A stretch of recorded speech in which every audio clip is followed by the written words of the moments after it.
তেঁতুল পাতা ধারাবাহিকের আজকের পর্বে আমরা দেখতে পাবো যে ধারাবাহিকের শুরুতেই আমাদের তেঁতুল পাতার উঠোনে দেখানো হয়। সেখানে খেয়ালি তুতুলকে বলছে, এবার তোমার কি হবে তুতুল, কে বাঁচাবে তোমাকে? ঝিল্লি তো ভুল করলো এই ব্যাপারটাকে কোর্টে নিয়ে গিয়ে। এবার তো পুরো শিমুলপুরার লোক জেনে গেল তোমার সাথে আমার ভাইয়ের বিয়ে হয়েছে। এই কথা শুনে অঞ্জু, ঝিল্লির বড়মা এবং শাশুড়ি সকলে খেপে যায় এবং বলে, কোনোভাবেই আমরা এই বিয়ে মানি না। আর তুতুলের সাথে বিয়ে হয়নি তোমার ভাইয়ের। আমাদের বাড়ির মেয়েকে নিয়ে তোমারও অত ভাবতে হবে না। বাবুয়া তুতুলকে বলে, তোমার কি হবে? যখন কলেজে যাবে সবাই তো তোমার নামে বদনাম করবে। ঠিক সেই সময় ঝিল্লি আসে এবং বলে, কোনোভাবেই না, আমরা তুতুলের আবার বিয়ে দেব ধুমধাম করে, একটা ভালো ছেলের সাথে বিয়ে দেব, তাও এই গুন্ডার সাথে না। এরপর সে তার বড়মাকে উদ্দেশ্য করে বলে, আজকে খাতির যত্ন করে এদেরকে ভালো মন্দ খাওয়াও, কারণ কাল কোর্ট থেকে আর এরা ফিরতে পারবে না। খেয়ালি বলে, তুমি ভুল করছো, হেরে যাবে তুমি। ঝিল্লি বলে, আমি যদি হেরে যাই এ বাড়ি থেকে আমি চলে যাব। ঝিল্লির মুখে এই কথা শুনে খেয়ালি এবং বাবুয়া খুশি হলেও বাকি সকলে অবাক হয়ে যায় এবং বলে, এসব কি বলছো তুমি? কিন্তু ঝিল্লি চুপ করে থাকে। পরবর্তী সিনে আমাদের কোর্টে দেখানো হয়। কোর্টের বাইরে দাঁড়িয়ে ঝিল্লির উকিল কাগজপত্র সব ঠিকঠাক করে নিচ্ছে। ঠিক সেই সময় খেয়ালি তার উকিলকে নিয়ে আসে। খেয়ালের ঠিক করা উকিলকে দেখে ঝিল্লি বলে, এবার কেস যেতে হয়তোবা একটু কষ্টকর হতে পারে। এরপর খেয়ালি সেখানে আসে এবং ঝিল্লিকে বলে, তুমি কি বলেছিলে মনে আছে তো? ঝিল্লি বলে, হ্যাঁ, আমি হেরে গেলে ও বাড়ি থেকে চলে যাব। এরপর আমাদের আদালতে দেখানো হয়। সেখানে জজ কেস শুরু করার অনুমতি দেয়। তখন ঝিল্লির ঠিক করা উকিল কেস শুরু করে। তুতুলকে জিজ্ঞেস করা হয় তার এই বিয়েতে মত ছিল কিনা। তুতুল জানায় তাকে জোর করে বিয়ে করা হয়েছে, সে কোনোভাবেই এই গুণটাকে বিয়ে করতো না। এরপর খেয়ালি ঠিক করা উকিল তুতুলকে জিজ্ঞেস করে, আপনার কাছে ভালো বিয়ের মানেটা কি, কাকে আইডল মনে হয়? তখন তুতুল ঋষি এবং ঝিল্লিকে দেখিয়ে দেয়। এরপর খেয়ালের উকিল ঝিল্লিকে প্রশ্ন করতে থাকে, তাদের বিয়ে ঠিক কীভাবে হয়েছিল?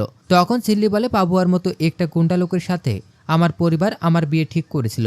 ঠিক সেই সময় মিস্টার সিংহ রায় গিয়ে আমাকে উদ্ধার করে বিয়ে করে নেয়। এভাবেই একে একে ঋষি এবং তার মাকেও প্রশ্ন করে সেই উকিল। প্রশ্ন করা শেষ হলে উকিল জর্জকে বলে, ঋষি এবং ঝিল্লির যে সম্পর্ক তা আগে থেকে পরিচিত নয়, ওরা একে অপরকে চিনত না, হঠাৎ করে বিয়ে হয়েছে। তারপর ঋষির পরিবার মেনে নিয়েছে ঝিল্লিকে। তাহলে আমার ক্লায়েন্ট বাবুয়ার ক্ষেত্রে এরকমটা কেন হবে? আমার ক্লায়েন্টকে কেন মেনে নিতে চাইছে না? ঠিক তখনই খেয়ালি বলে, ভুল কথা, আমরা তুতুলের দায়িত্ব নিতে রাজি আছি।